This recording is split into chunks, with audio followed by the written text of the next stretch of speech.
Hello नमस्कार, आप सभी का बहुत-बहुत स्वागत है हमारे चैनल पर। तो जैसा कि आप लोगों को ज्ञात होगा, आपके अपने चैनल के माध्यम से Hindi, TGT, PGT, net, JRF जैसी आदि एग्ज़ाम की तैयारी कराई जाती है। साथ ही विभिन्न प्रकार की प्रतियोगी परीक्षा के सामान्य हिंदी पाठ की तैयारी कराई जाती है। जो लोग चैनल पर नए हैं, चैनल को सब्सक्राइब जरूर करें, वीडियो अच्छा लगे लाइक शेयर जरूर करें, साथ में बेल आइकन प्रेस करें। तो आज हम हिंदी साहित्य का कुछ प्रैक्टिस सेट नेक्स्ट लेकर आए हैं। आशा करते हैं आप सभी लोगों को पसंद आएगा प्रैक्टिस सेट, और इसमें बहुत ही महत्वपूर्ण प्रश्नों को कलेक्शन किया गया है आपके एग्जाम के अकॉर्डिंग। नेक्स्ट जो भी एग्जाम आने वाले हैं उनके सिलेबस के आधार पर, उनके पैटर्न के आधार पर क्वेश्चनों को हमने निकाला है, क्वेश्चनों को कलेक्ट किया है। तो सभी से रिक्वेस्ट है, वीडियो को लास्ट तक जरूर देखिएगा। सभी से निवेदन है, वीडियो को लास्ट तक देखिएगा। और अगर वीडियो अच्छा लगता है तो एक लाइक जरूर करके जाइएगा, क्योंकि एक लाइक से हमको थोड़ा सा मोटिवेशन मिलता है, हमारी ताकत बढ़ती है। उम्मीद करते हैं आप हमारे इस काम में थोड़ा सा सहयोग जरूर करेंगे। तो चलिए, पहला प्रश्न है हमारा, महत्वपूर्ण प्रश्न है। 30 प्रश्न हमारे इस प्रैक्टिस सेट के अंतर्गत हो चुके थे।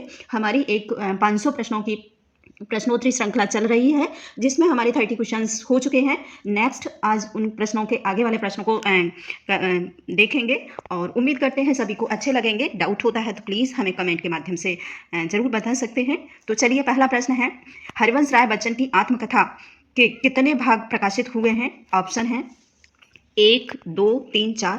तो इसमें पहला प्रश्न, इस ऊपर एक प्रश्न और आया था, तो उसमें हमने बता चुके थे कि हरिवंश राय बच्चन के द्वारा जो आत्मकथा है, क्या भूलूं क्या याद करूं, उसके कुल 4 पार्ट किए गए हैं। 4 पार्ट हमने ऊपर समझाए थे। उम्मीद करते हैं आप सभी को समझ आ गए होंगे और मालूम होगा, याद हो गए होंगे। दूसरा नेक्स्ट क्वेश्चन है, विरह वारिस किसकी रचना है? बोधा की है, ठाकुर की है, आलम की है? तो आंसर इसका हो जाएगा बोधा। बोधा के द्वारा ये महत्वपूर्ण रचना लिखी गई थी, विरह वारिस। बहुत अच्छी सी रचना है, बहुत बार एग्जाम में रिपीटेड रचना है, तो आप लोग इसको जरूर मेंशन करिए अपने नोट्स में। विरह वारिस बोधा के द्वारा रचित रचना है। और साथ ही ये जो बोधा हैं, बांधा नरेश के दरबार में एक राष्ट्र कवि या फिर दरबारी कवि के रूप में रहा करते थे। वहीं पर इन्होंने ये अपना दरबार चलाते थे, अपनी रचनाएं लिखकर दरबार महाराज को सुनाया करते थे, जो बांधा के नरेश हैं उनको। साथ ही वहाँ पर एक नर्तकी थी जिसका नाम था सुभान। सुभान नाम की नर्तकी से ही ये लव करने लगे थे, प्रेम करने लगे थे, और उन्हीं के मतलब वियोग में इन्होंने ये रचना लिखी थी, विरह वारिस। कहा जाता है कि ये जब उनको महाराज को पता चला था तो इनको वहाँ से राज्य से बाहर निकाल दिया था और इन्हें वनवास दे दिया था। उसके बाद कुछ दिनों बाद जब महाराज इनसे इनके बारे में अवगत हुआ और इनकी जब संपूर्ण इनकी मतलब चर्चा होने लगी, तो महाराज को खुद ही अपने आप पे अफसोस आने के बाद इन्हें पुनः अपने राज्य में बुलाया और नर्तकी से इनका पुनः विवाह कराया गया था। तो ऐसा माना जाता है। आंसर हो जाएगा बोधा। महत्वपूर्ण प्रश्न है, रिपीटेड प्रश्न है। इसके बाद नेक्स्ट है प्रश्न नंबर 33। प्रश्न है, वट वृक्ष किसका संस्मरण है? अच्छा सा प्रश्न है। सारे ही प्रश्न गद्यात्मक जो विभिन्न विधाएं हैं उनसे लिए गए हैं। ऑप्शन है माखनलाल चतुर्वेदी, दिनकर, अज्ञे और नागेंद्र, ये प्रमुख साहित्यकार हैं। तो आंसर जो होगा इसका वट पीपल दिनकर के द्वारा लिखित महत्वपूर्ण संस्मरण है। तो आंसर इसका ख सही हो जाएगा, यानी कि सेकंड वाला। और दिनकर को विद्रोही कवि या फिर राष्ट्र कवि के रूप में नाम से जाना जाता है। इन्हें विद्रोही कवि भी कहा जाता है कि इन्होंने बहुत सारी ऐसी रचनाएं लिखी हुई स्वतंत्रता संग्राम के समय पर, तो इन्हें विद्रोही कवि के रूप में भी जाना जाता है और एक राष्ट्र कवि के रूप में। तो ये दोनों ही जो पॉइंट हैं महत्वपूर्ण हैं, आप अपने नोट्स में मेंशन जरूर करिएगा। इसके बाद नेक्स्ट दूसरा प्रश्न आता है, संस्मरण तथा रेखाचित्र के लिए किस पत्र का रेखाचित्र विशेषांक प्रसिद्ध था? महत्वपूर्ण अच्छा सा प्रश्न है, किसके लिए ये जो विशेषांक था तो किसके लिए प्रसिद्ध था, जिसमें संस्मरण और रेखाचित्र बहुत प्रसिद्ध रहे थे? तो आंसर हो जाएगा हंस। हंस में मोस्टली रेखाचित्र और संस्मरण विशेषांक को ही प्रकाशित किया जाता था, तो इसीलिए ये प्रसिद्ध रहा, जो हंस पत्र है विशेषांक। इसके बाद नेक्स्ट दूसरा प्रश्न है, प्रश्न नंबर है 45। ठीक है, प्रश्न नंबर है 45 का प्रश्न है, यात्रा वृतांत वो दुनिया सागर की लहरें किसकी रचना है? इसमें 2 लिए गए हैं, यात्रा वृतांत वो दुनिया और सागर की लहरें, ये दो वृतांत हैं। पूछा है ये किसकी रचना है, निर्मल वर्मा की है, अज्ञेय की, भगवती चरण वर्मा की और कमलेश्वर की। तो आंसर जो होगा सी सही हो जाएगा। भगवती चरण उपाध्याय के द्वारा ये प्रमुख रचनाएं हैं, वो दुनिया और सागर की लहरें। ठीक है, इसके बाद नेक्स्ट दूसरा प्रश्न है, प्रश्न नंबर 36 है, अंकित होने दो किसकी डायरी लेखन है। अच्छा सा प्रश्न है, अंकित होने दो किसकी डायरी है। ऑप्शन है मोहन राकेश हैं, अजीत कुमार हैं, देवराज हैं और बच्चन सिंह हैं। तो आंसर जो होगा अजीत कुमार हो जाएगा 36 का, अजीत कुमार। और तथा शेखर जोशी भी कहीं कहीं इसमें मिलते हैं। तो जो अंकित होने दो ये डायरी शेखर अजीत कुमार की है, सॉरी अजीत कुमार की है, और शेखर जोशी की जो है अंकित होने दो कविता है। ठीक है, ये दो लेखकों ने इस पर अपना लेखन किया है। इन्होंने अपनी डायरी लिखी है अंकित होने दो, शेखर का नाम अजीत कुमार ने, और शेखर जोशी ने अपनी कविता लिखी है। तो दोनों को ही आप लोग याद रखिएगा। ऑप्शन है 37, प्रश्न है 37, रामवृक्ष बैनिकपुरी की रेखा चित्र संग्रह नहीं है। अच्छा सा प्रश्न है, रामवृक्ष बैनिकपुरी का कौन सा रेखा चित्र संग्रह नहीं है ये बताना है। तो ऑप्शन है मील के पत्थर हैं, रेखाएं बोल-फूटी, लाल तारा और स्मृति की रेखा हैं। तो आंसर जो 37 का हो जाएगा, रेखाएं हैं बोल उठी, देवेंद्र सत्यार्थी के द्वारा रचित ये रचना है, देवेंद्र सत्यार्थी। ये इनकी नहीं है, रेखाएं हैं बोल उठी। प्रमुख बाकी ये तीनों ही रचनाएं मील के पत्थर, लाल तारा, गेहूं और गुलाब रामवृक्ष बैनिकपुरी की प्रमुख संस्मरण रचनाएं हैं। इसके बाद प्रश्न नंबर आता है 38, उदय भानचरित किस रचना का दूसरा नाम है। अच्छा सा प्रश्न है, उदय भानचरित किस का दूसरा नाम है, हम सभी लोग जानते हैं, बहुत बार पढ़ा है। ऑप्शन है रानी केतकी की कहानी, भारत जननी, नील देवी और दुर्बल बंधु। ये तीनों ही रचनाएं भारतेंदु की हैं, भारतेंदु के द्वारा रचित हैं। और पहली जो रचना है रानी केतकी की कहानी, ईसा अल्लाह खां की है, अल्लाह खां, ईसा अल्लाह खां के द्वारा रचित रानी केतकी की कहानी का नाम ही दूसरा नाम है उदय भानचरित कथा। ठीक है, तो आंसर इसका फर्स्ट सही हो जाएगा। इसके बाद नेक्स्ट दूसरा प्रश्न बनता है, इनमें से कौन सा भारतेंदु का अनुदित नाटक नहीं है। भारतेंदु जी ने बहुत सारे अनुदित और मौलिक नाटक लिखे हैं, और किसी दिन जब भारतेंदु को पढ़ाएंगे तो सारे का व्याख्या भी करेंगे, उनको समझाएंगे भी। लेकिन अभी फिलहाल इतना ही समझ लें कि जो भारतेंदु का अनुदित नाटक नहीं है, अनुदित नाटक है वो कौन सा है। ठीक है, ऑप्शन है भारत दुर्दशा और भारत जननी, नील देवी, दुर्लभ बंधु। और आंसर जो होगा नाटक विद्या सुंदर।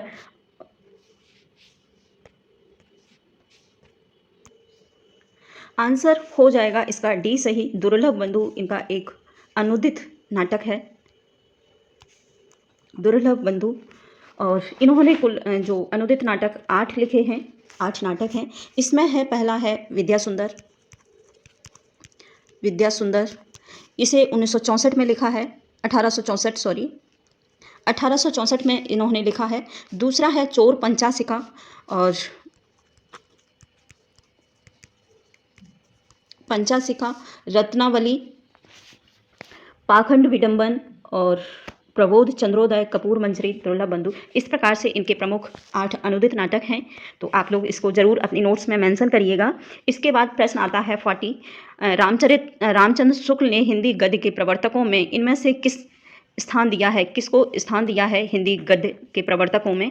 ऑप्शन है विष्णुदास है, बोधा है, प्रताप नारायण और प्रताप सिंह है और भारतेंदु हैं। ठीक है, तो आंसर जो होगा भारतेंदु हो जाएगा। कहा जाता है हिंदी गद्य का आरंभ जो माना जाता है मूल रूप से भारतेंदु युग से और भारतेंदु से ही माना जाता है। तो आंसर हमारा डी सही हो जाएगा, भारतेंदु। इसके बाद नेक्स्ट दूसरा प्रश्न आता है, भगवान दास की आत्मकथा कौन है, कौन सी है, मतलब इसमें कौन लिखा है, मिस प्रिंटिंग है, तो कौन सी लिख लें आप लोग, कौन सी है। ठीक है, भगवान दास, यह एक दलित साहित्यकार रहे हैं भगवान दास। ठीक है, दलित साहित्यकार हैं भगवान दास। इसके बाद जो प्रश्न है हमारा थोड़ा सा पीछे हो गया है, तो इसलिए कॉपरेट करिएगा थोड़ा सा। हाँ, भगवान दास जो आत्मकथा है ये एक दलित साहित्यकार रहे हैं, दलित साहित्यकार हैं भगवान दास, और इनका जो आत्मकथा है वो है भंगी, मैं भंगी हूँ। और महत्वपूर्ण भूमिका निभाते हैं दलित साहित्य हमारे हिंदी साहित्य जगत में।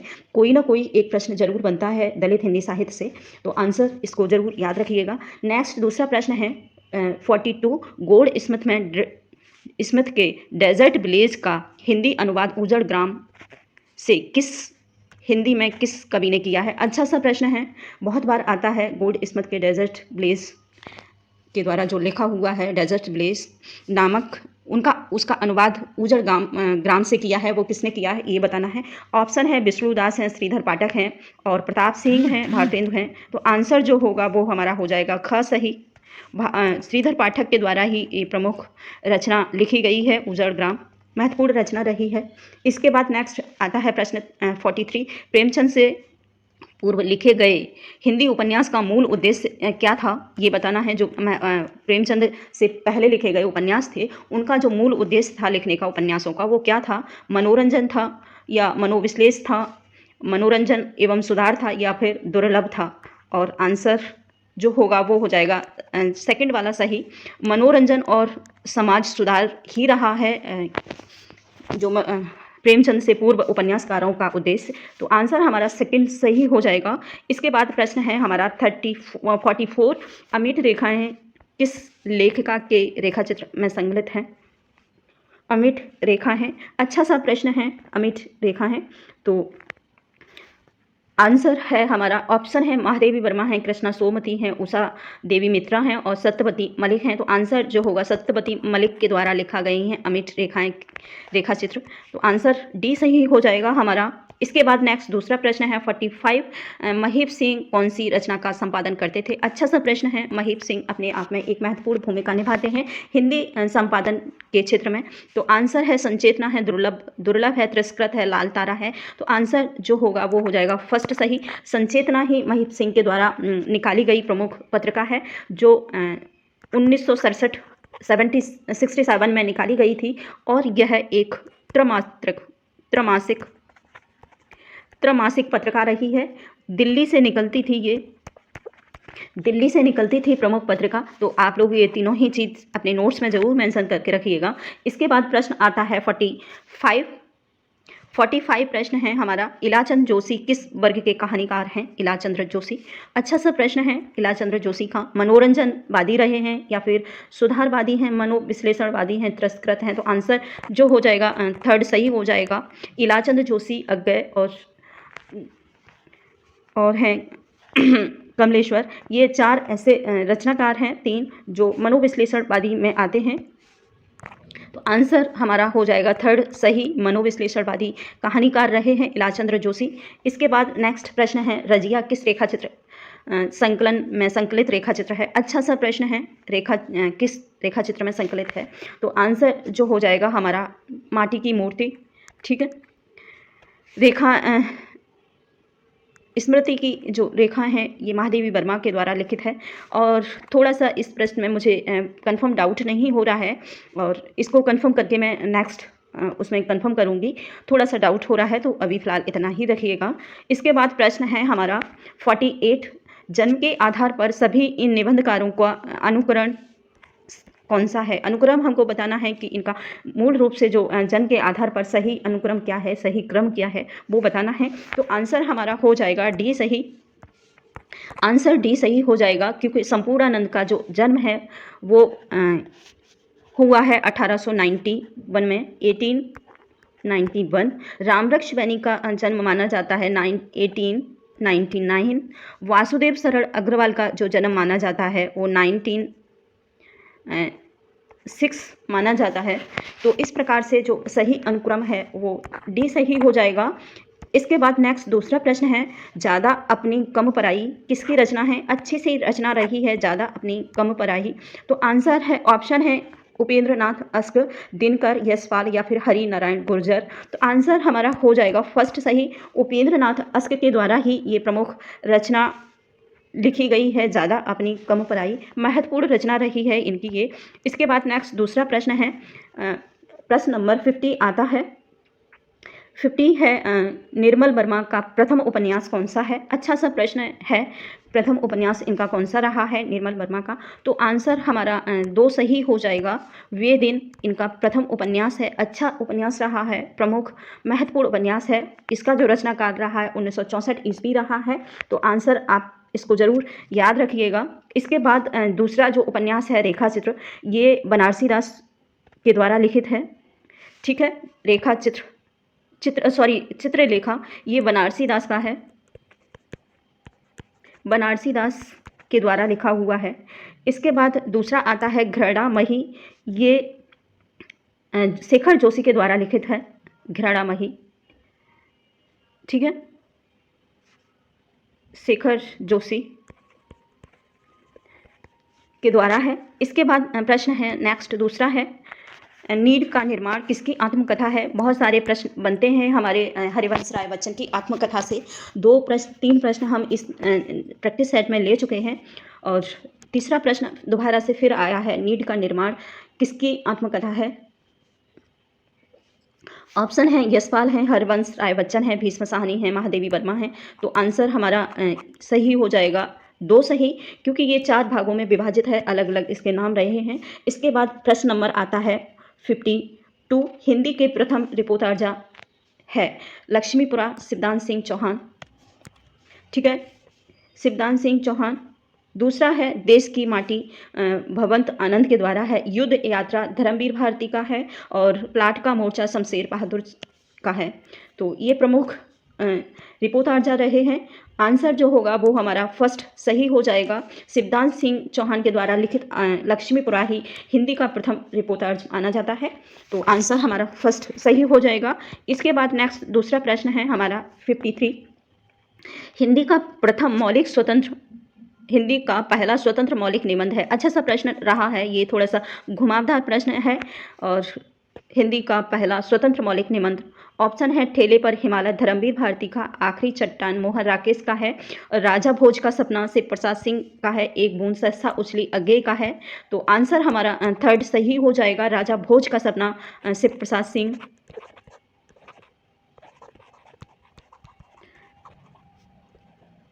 सितार हिंद। सितार हिंद के द्वारा लिखित ये प्रमुख रचना है, पहला हिंदी मौलिक निबंध माना गया है। आंसर हमारा सही हो जाएगा, थर्ड सही। ठीक है, बाकी सारे हमने क्लियर करा दिए हैं। इसके बाद नेक्स्ट दूसरा प्रश्न है काशीनाथ सिंह का संस्मरण है। अच्छा सा प्रश्न है, काशीनाथ सिंह बहुत अच्छी सी भूमिका निभाते हैं हमारे हिंदी गद्य साहित्य जगत में, तो इनको भी अच्छे से तैयार करिएगा। काशीनाथ को बहुत प्रश्न बनते हैं काशीनाथ के गद्य साहित्य से। तो आंसर ऑप्शन है याद हो के न याद हो और औछे दिन पाछे भये, घर का योगी जो बड़ा, इनमें से कोई नहीं है। तो आंसर जो होगा 4 का काशीनाथ।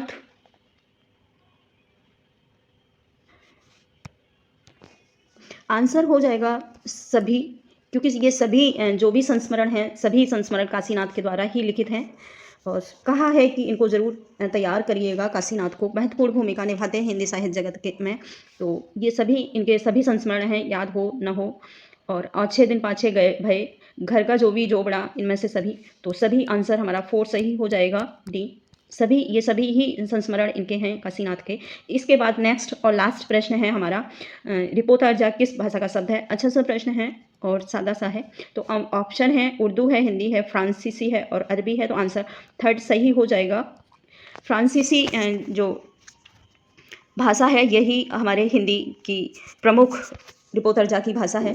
तो आंसर हमारा सही हो जाएगा, थर्ड सही फ्रांसीसी। तो इसके साथ ही आज इतना ही। नेक्स्ट वीडियो में हम नेक्स्ट पार्ट करेंगे और एक लाइक ज़रूर करिएगा। सभी से रिक्वेस्ट है, वीडियो को लास्ट तक ज़रूर देखिएगा। तो थैंक यू।